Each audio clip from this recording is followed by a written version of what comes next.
O vídeo de hoje é um publi editorial.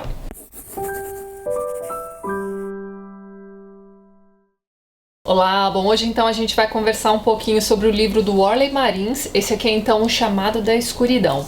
O Worley é um jovem autor brasileiro, vou mostrar aqui para vocês a foto dele, que a gente encontra aqui no livro. Ele nasceu em 93 no Rio de Janeiro, é um aficionado por histórias de horror, mistério e morte, enfim. E esse aqui então é o seu primeiro livro, que vai trazer na verdade dois contos que estão interligados de alguma forma. Como vocês podem observar aqui pela capa do livro, esse é um livro que tem um pouco mais de apelo para o público infanto-juvenil, mas não é por isso que ele também não vai entreter adultos que gostem também da temática, né, de horror, aquela coisa toda, como é o meu caso, não é mesmo? Não é à toa que todo mês de outubro eu paro todas as minhas leituras e faço aquele especialzão de horror aqui no canal, certo? E o que a gente vai encontrar aqui no livro do Worley é, né, como eu disse para vocês, toda a carga de inspiração que ele retirou então de suas leituras preferidas. O que a gente vai perceber assim logo de início, principalmente no primeiro conto, é a influência de Lovecraft. Mas conforme a gente vai avançando na leitura, chegando ali ao segundo conto e tudo mais, a gente vai percebendo ali também um quesinho de Bram Stoker, a gente tem ali também alguma coisa de Poe. Então, para quem já tem uma bagagem de histórias de horror, mistério e morte, a gente vai encontrar diversas referências interessantes aqui nesse livro também.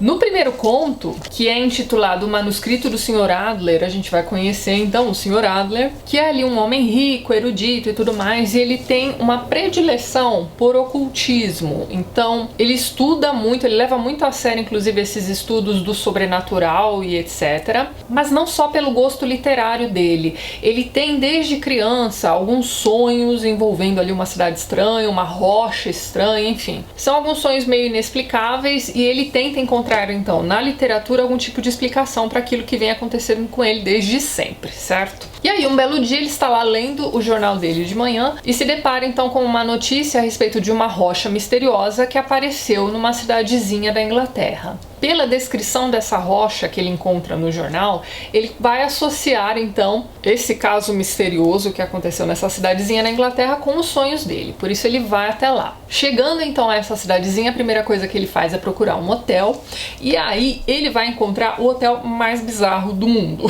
Então, não vou contar para vocês qual é a desse hotel, mas assim, a gente tem apenas o dono, que também trabalha nesse hotel e tudo mais, ele já é um senhorzinho, ele é um senhorzinho bem esquisito. Nas paredes dos corredores desse hotel você tem alguns quadros bastante estranhos também, enfim. E os acontecimentos dessa história vão se desenrolando, então, a partir dessa chegada dele a esse hotel, certo? Pois muito bem, já o segundo conto se passa ali alguns anos depois daquela primeira história, os personagens são outros, enfim, o único ponto de contato entre essas duas histórias é essa figura aqui representada na capa do livro, que é o Homem de Preto. Inclusive o título do segundo conto é exatamente esse também, o Homem de Preto. O que é que acontece nessa segunda história, que foi a que eu mais gostei, aliás? A gente tem ali então um rapaz recebendo uma carta, e nessa carta ele vai encontrar ali um relato do que teria acontecido com um amigo de infância dele. Então assim, é uma história bastante bizarra também, envolvendo ocultismo e tudo mais. Ele fica bastante preocupado com esse amigo e resolve ir até a casa dele então.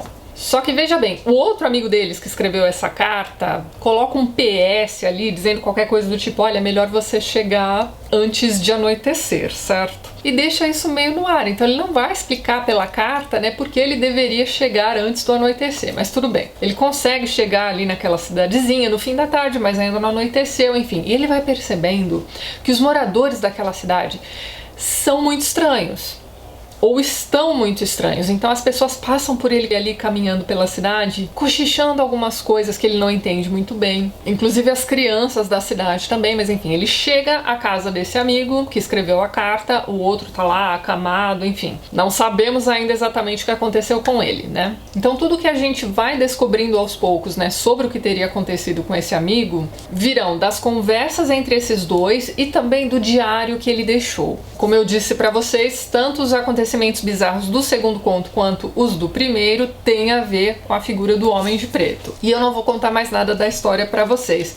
Mas assim, temos alguns easter eggs aqui, né? A gente tem, por exemplo, aquele erudito, né, do primeiro conto trocando correspondência com um cavalheiro de Providence, né, que nunca é nomeado aqui, mas a gente sabe que seria ali então o H.P. Lovecraft. A gente tem no segundo conto, né, enquanto os dois amigos estão conversando sobre o outro, né, que passou pelo trauma e etc. E no meio dessa conversa, o rapaz que fez a viagem pra ir lá ver o que estava acontecendo vai dizer qualquer coisa do tipo, olha, acho que você anda lendo Poe demais aí. Como que dizendo que não está acreditando lá muito na história, enfim, envolvendo o ocultismo e o Homem de Preto e tudo mais. Mas então, essa figura do Homem de Preto, ela vai aparecer em alguns momentos aqui nas duas histórias, mas ela é uma figura que principalmente vai ficar pairando durante essas duas histórias. Então, por esse aspecto, esse livro me lembrou um pouquinho ali do Rei de Amarelo, que também já tem vídeo aqui no canal, aliás. Mas então, o Rei de Amarelo é composto por 4 ou 5 contos, agora já não me lembro, que tem ali como ponto de contato a peça do Rei de Amarelo. Mas essa figura do Rei de Amarelo não aparece em nenhum momento, né? Aqui a gente tem a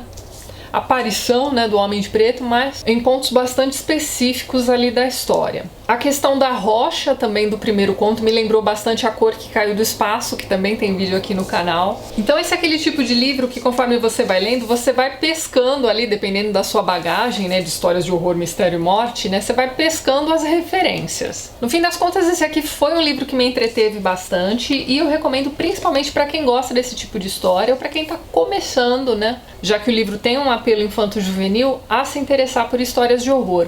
É importante frisar também que a escrita do autor tem bastante a ver com o estilo de escrita ali do século XIX, né, que é quando surgiram, né, os principais contos de horror, os clássicos, não é mesmo? E no geral, então, o livro ficou bem bacana. Então lá embaixo na descrição do vídeo eu vou deixar todos os links para onde vocês podem encontrar não só o livro físico, como em e-book também. Inclusive eu vou deixar o site da editora Viseu, por onde vocês podem ler uma amostra do livro também.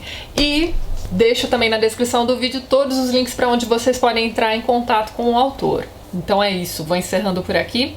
Vejo vocês nos próximos vídeos do canal. Um beijo grande e até mais.